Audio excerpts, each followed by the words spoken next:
Halo semuanya, kembali lagi di podcast Kelompok 7. Jadi kali ini kita akan membahas terkait filsafat Pancasila oleh Soekarno dan kaitannya dengan politik bebas aktif luar negeri Indonesia oleh Hatta. Jadi buat teman-teman yang penasaran tentang filsafat dan suka belajar tentang studi HI, mulai nonton podcast kita. See you!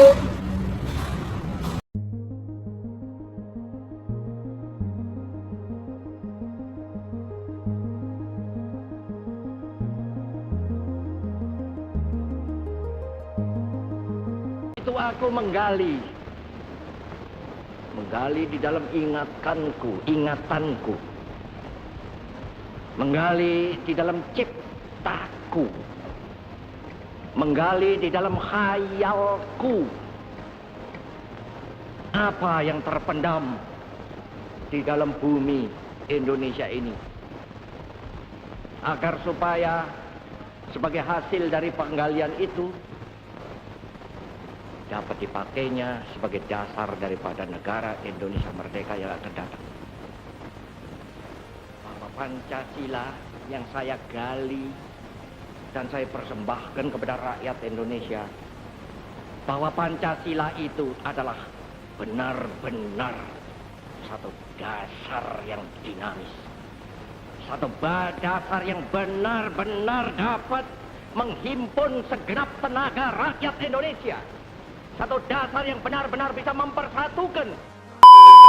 Oke, jadi aku mulai aja ya podcastnya. Jadi aku bakal ngejelasin dulu nih tentang filsafat Pancasila secara general.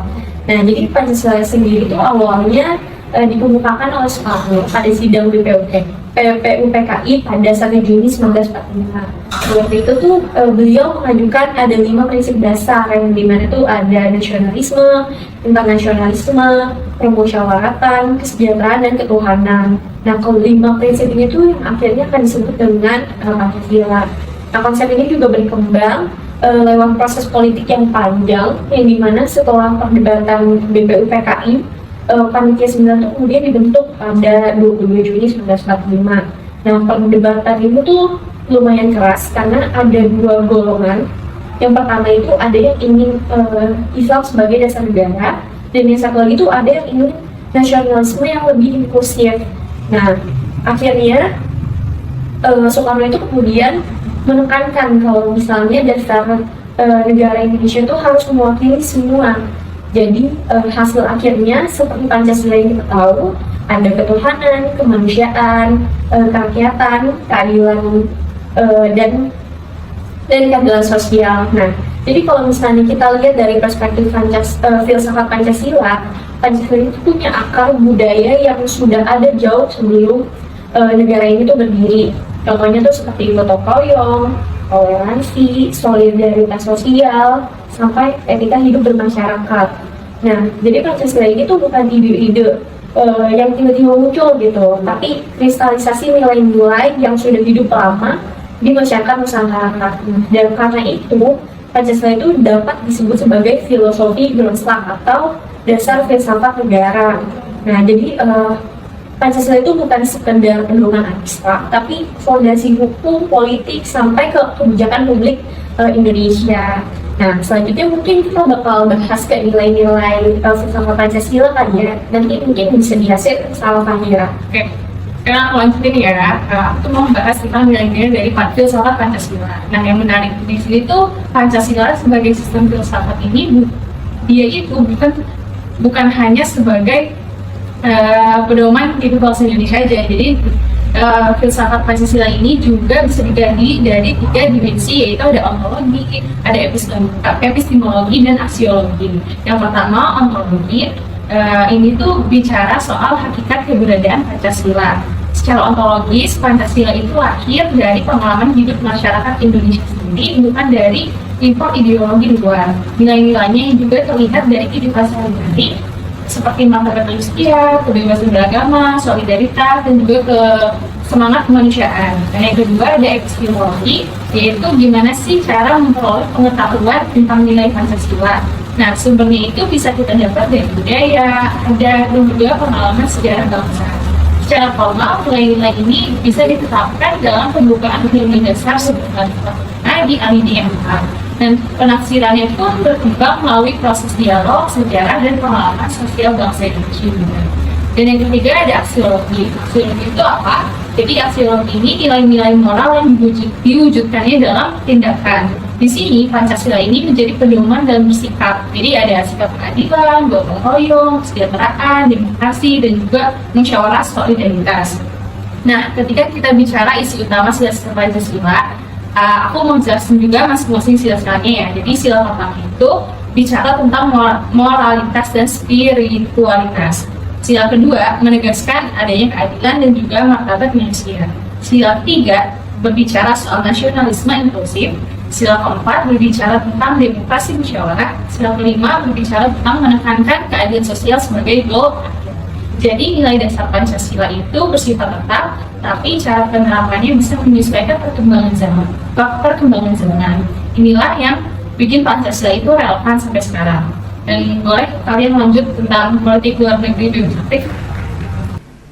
Hadirin yang terhormat, saudara-saudara sekalian, terlebih dahulu saya sampaikan salam kebangsaan. Merdeka! Pada perayaan 17 Agustus tahun ini, perayaan yang keempat kalinya, saya merasa sedikit terharu oleh karena saya merayakan hari raya yang keempat ini jauh dari tanah air, jauh dari pusat pemerintah Republik. Sampai sekarang saya merayakan ulangan tahun proklamasi kemerdekaan Indonesia di Indonesia sendiri, di tengah-tengah rakyat sendiri. Akan tapi sekali ini saya merasakan jauh dari tanah air, di tengah-tengah saudara-saudara bangsa Indonesia dan bangsa Belanda yang simpati kepada perjuangan Indonesia. Memang ada perbedaan. Perbedaannya ialah oleh karena saya di sini jauh daripada rakyat sendiri, sedang memperjuangkan cita-cita rakyat.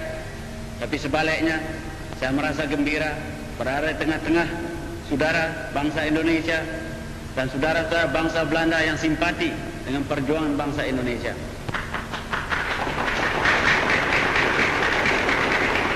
Empat tahun kami berjuang, memperjuangkan cita-cita ini.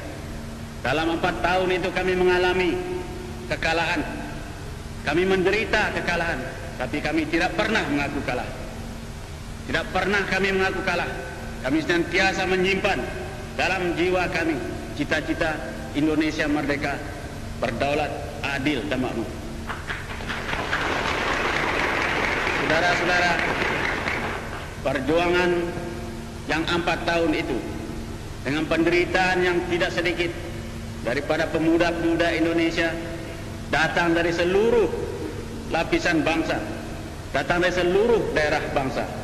Bukan saja hanya pemuda dari Jawa dan Sumatera yang ikut berjuang, tapi juga pemuda dari Maluku, pemuda dari Sulawesi, pemuda dari Kalimantan, berkumpul dalam Republik Indonesia, memperjuangkan cita-cita Indonesia merdeka. Saudara-saudara, dalam perjuangan ini sudah tertanam persatuan di dada pemuda kita yang berjuang. Dan oleh karena itu saya harap pula daripada saudara-saudara yang ada di sini, jauh di tanah air, ada yang belajar, ada yang bekerja. Saya harapkan pula supaya di antara saudara-saudara itu ditanam persatuan yang amat kuat. Mereka itu saudara-saudara, mereka itu reda memberikan apa yang ada dalam jiwanya, memberikan nyawanya, memberikan tenaganya untuk cita-cita kemerdekaan bangsa. Dan mereka itu juga berharap pada kita semuanya, rakyat yang di luar perjuangan, rakyat yang memimpin pergerakan, rakyat yang di luar tanah air, memadu persatuan yang sekuat-kuatnya, supaya di atas persatuan itu kita dapat mencapai dengan sekas-sekasnya cita-cita kebangsaan Indonesia, cita-cita kemerdekaan Indonesia. Oke, jadi kita akan masuk ke pembicaraan yang katanya HI banget, di mana Pancasila itu kita masukkan ke dalam politik luar negeri misalnya. Indonesia. Jadi sebelumnya tuh prinsip politik luar negeri bebas aktif itu dirumuskan sama Muhammad Hatta dalam videonya, yaitu mendayung dua sekaligus. Itu dimana kalau misalnya kata Muhammad Hatta tuh bebas itu tandanya itu kita tuh nggak memihak antara blok barat maupun blok timur. Sedangkan kalau aktif itu pada saat itu tuh kita itu aktif untuk membantu mendamaikan internasional gitu. Nah kalau misalnya di masa perang dingin, makna bebas itu lebih kepada kayak kita tuh nggak memihak antara Amerika Serikat maupun Soviet. Lalu juga kalau misalnya aktif tuh berarti kita tuh kayak aktif-aktif ikut untuk isu-isu kawanan internasional. Lalu kalau misalnya kita masuk ke era kontemporer nih, dimana itu tuh kan setelah reformasi, dimana maknanya tuh kayak semakin luas gitu. Bebas itu kita berarti tuh nggak terjebak dalam masalah-masalah geopolitik yang Amerika Serikat dan China gitu.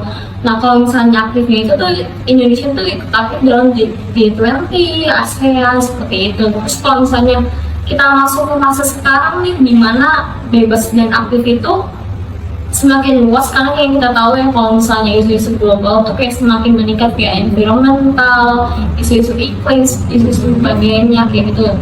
Nah itu tuh membantu Indonesia untuk bisa ikut aktif dan ikut bersuara gitu di internasional. Jadi kalau misalnya sekarang ini bebas aktif itu maksudnya tuh kita tuh nggak netral yang pasif, tapi kita tuh ikut aktif untuk bisa mendamaikan di internasional seperti itu sih. Mungkin boleh kita sama Didi.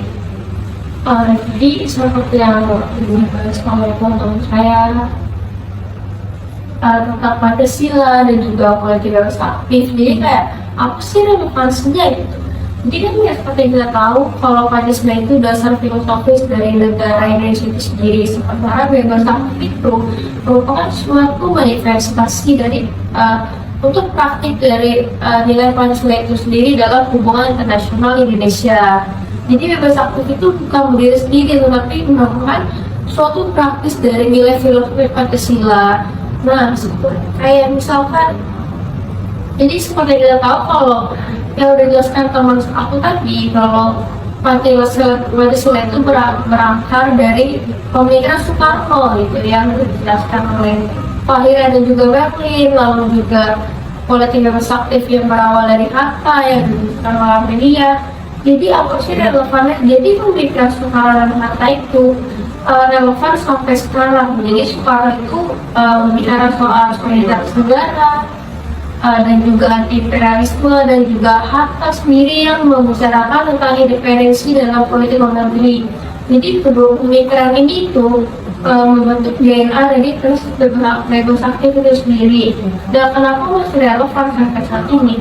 Seperti kita tahu kalau dunia itu semakin kompleks dalam hal hukum, terutama ekonomi dan pertahanan. Jadi ketika negara-negara besar itu saling berebut pengaruh ekonomi dan lain sebagainya, Indonesia itu butuh ruang buat mengambil posisi yang netral dan juga strategis, sekaligus setelah itu membawa kerjasama internasional. Seperti salah satu contohnya itu adalah strategi diplomasi izin, di mana Indonesia itu melakukan kerjasama tanpa melihat ada dari blok mana, dari blok timur atau blok barat, dengan mementingkan kepentingan diri itu sendiri dan mempertahankan independensinya. Nah seperti itu. Oke, jadi kita udah sampai di penghujung podcast kita. Kita bisa lihat dari penjelasan kita berempat tadi, kalau misalnya Pancasila ini tuh bukan cuma sekedar dasar negara di atas kertas, tapi memang nilai-nilai Pancasila dan kaitannya dengan politik bebas aktif ini tuh sangat sesuai dengan bangsa Indonesia. Dan juga Pancasila itu menjadi fondasi nilai yang kemudian diwujudkan dalam cara Indonesia berhubungan dengan dunia luar. Dan prinsip bebas aktif sendiri itu tetap relevan sampai sekarang, di mana kita tuh tetap harus mengikuti pendidikan kita. Nah, jadi semoga konten ini bisa membantu teman-teman semua untuk memahami hubungan antara filsafat Pancasila dan juga nilai-nilai bangsa, dan juga relevan dengan politik bebas aktif yang merupakan aplikasi hubungan Indonesia dari nilai Pancasila itu sendiri. Oke teman-teman, sampai jumpa di episode podcast berikutnya. Terima kasih sudah mendengarkan.